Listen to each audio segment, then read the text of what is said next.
path of exploration from the superficial to the profound, from the top within, in ignorance of the foundation of the laws of nature within the field of unity.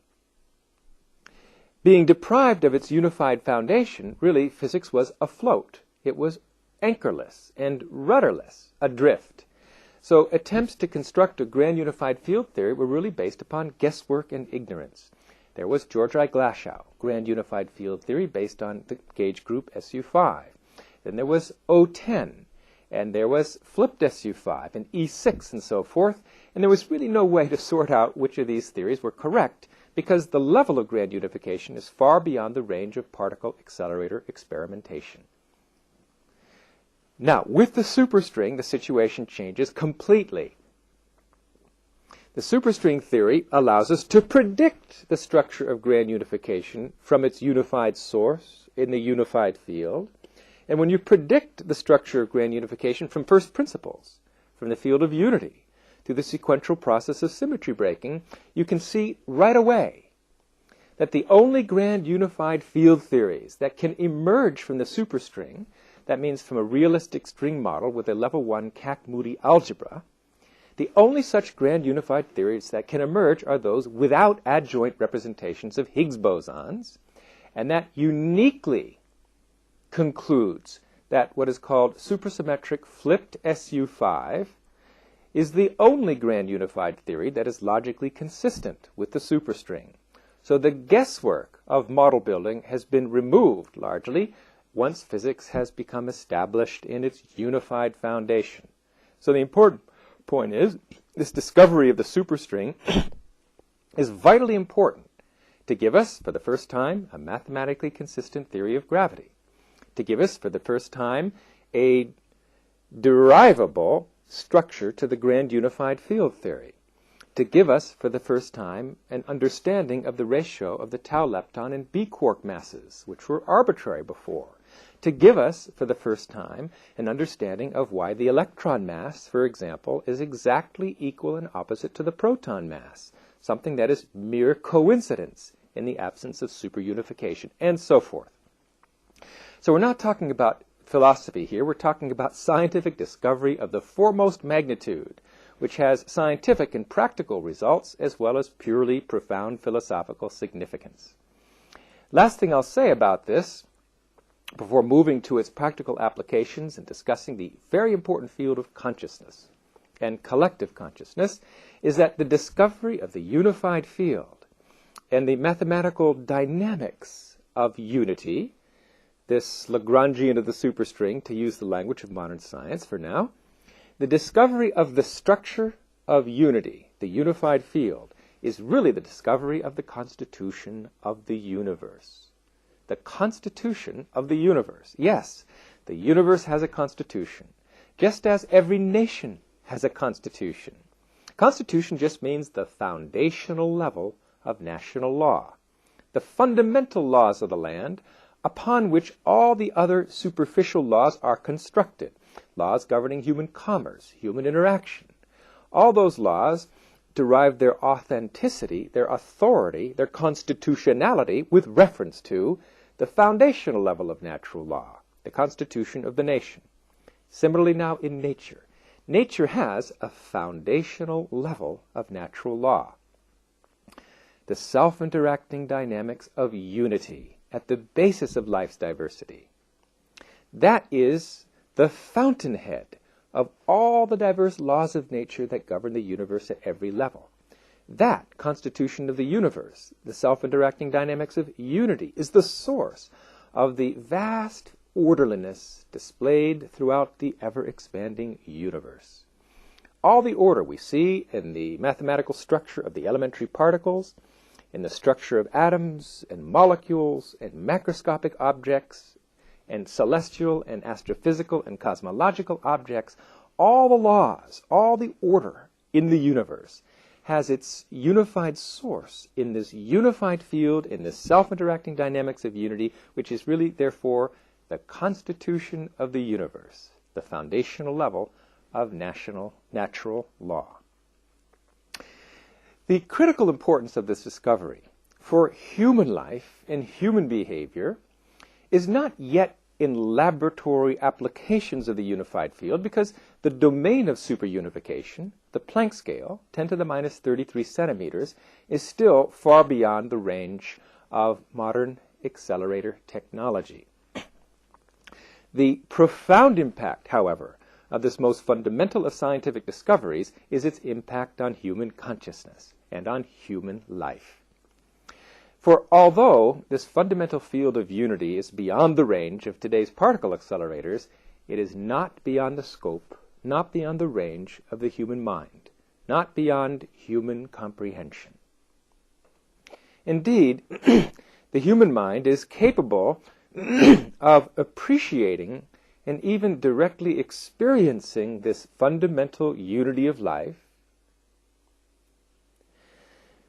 especially, well, firstly, of course, through education, through mathematics and so forth. We gain some intellectual understanding of unity through the study of unified field theories, which have their correlates, by the way, in mathematics, with set theory, topos theory, category theory, in chemistry, with the transition state and other state-of-the-art cutting-edge ideas in chemistry. Unity is the cutting edge of scientific knowledge in virtually every scientific discipline. So certainly intellectually we can gain some appreciation of the unity of life. But throughout time, throughout all the great traditions of the world, especially the spiritual traditions of the world, have been programs of meditation, techniques of inner exploration of consciousness, which, by turning human awareness powerfully within, allow the individual mind to experience deeper and deeper levels of consciousness, as this chart shows.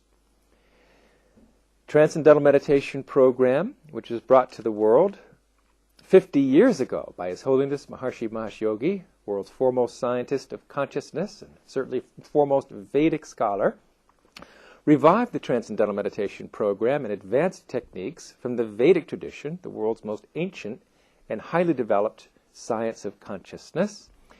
And this Transcendental Meditation Program, certainly very widely practiced and extensively researched scientific technique to turn human awareness systematically within to experience deeper levels of thought, deeper levels of the mind, deeper levels of human intelligence that correspond to the experience of deeper levels of intelligence in nature, as this chart shows. The exploration of deeper and deeper levels of intelligence, more abstract and expanded levels of human experience. This inward march of the mind culminates in the experience of what is called pure consciousness. Consciousness left alone, wide awake within its own nature. The maximally expanded state of human comprehension, which we can call the meditative state, or the state of pure consciousness, which, it turns out, according to modern physiological science, is a fourth major state of consciousness, physiologically and subjectively distinct from waking, dreaming, or sleeping. In this meditative state, this maximally expanded state of human comprehension, the body is in a profound state of rest. It gains a reduction in the metabolic rate, which is at least 3 times deeper than the deepest portion of rest gained during a night's sleep.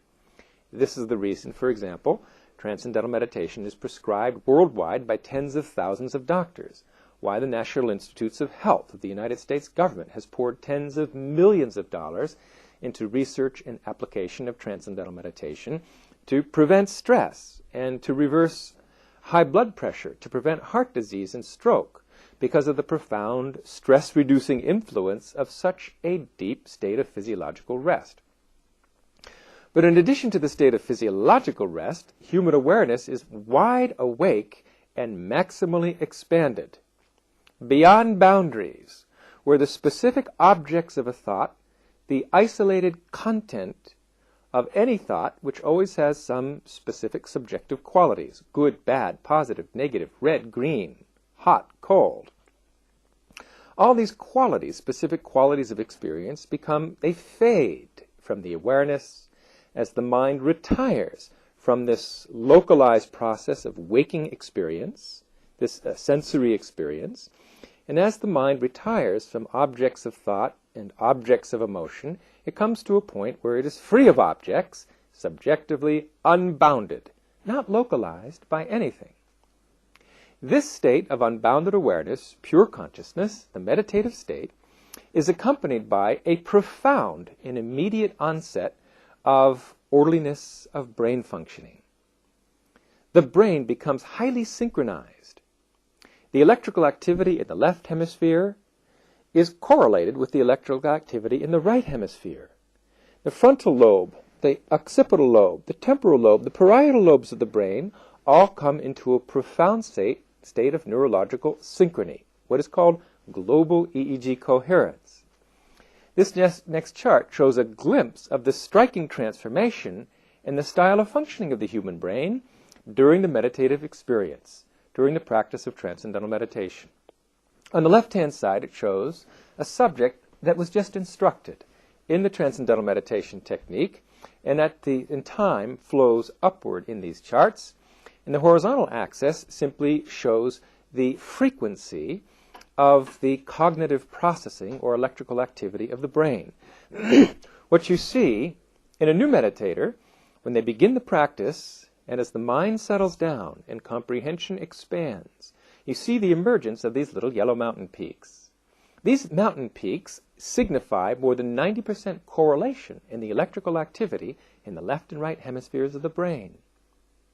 As you move to the right, in the next two charts, you see that after several months of regular meditation and after 2 years of twice daily practice of transcendental meditation, these little yellow mountain peaks become more prevalent and more permanent. Indeed, on the right-hand side, we see that this coherent functioning of the brain has spread from what was originally the alpha frequency to encompass the full range of frequencies of cognitive functioning. That just means whatever the brain is doing in integration. All the different areas of the mind and personality become profoundly integrated and function in a synchronous way. And this final chart also shows at the top that even after the practice of meditation has been stopped and the individual opens their eyes and resumes activity, this orderliness of brain functioning persists. It becomes an increasingly permanent feature of the functioning of the brain. Well, at this point, let me pause to say, as an educator, this technique of transcendental meditation, which brings global EEG coherence, already represents an educational breakthrough of the foremost magnitude. And that is because EEG coherence correlates scientifically with rising IQ, increased intelligence. It correlates with increased creativity, improved memory, short-term and long-term memory, learning ability, improved grade point average, improved alertness and reaction time, enhanced moral reasoning, increased psychological stability and emotional maturity. Everything good about the brain depends on its orderly functioning. And now, through something as simple as a universal, scientific, non-religious practice that can be learned and practiced by anyone from the age of 10 years old. Now, through a simple approach that expands human comprehension, orderliness of brain functioning, and intelligence and creativity and everything that goes with it, can be systematically, longitudinally be developed in students of any age, from any culture. So this discovery of the meditative state, this fourth state of human consciousness, is an educational breakthrough of the foremost magnitude. And I'll come back in a few moments to dwell with you a little bit on the profound impact of this experience on human behavior and even world peace in a very, very practical way. But first, let me show you two research slides that document what I have just said. The first is one of many, many studies showing increased IQ in university students and high school students and so forth, simply through the addition to the educational routine of twice daily practice of transcendental meditation. This is already a very striking transformation in what has been the predominant view of human potential, which has been a very bleak view of human potential. The understanding in the past has been that intelligence peaks at adolescence. And by the time one achieves one's 20s, especially late 20s, there begins to be a precipitous decline in the amount of grain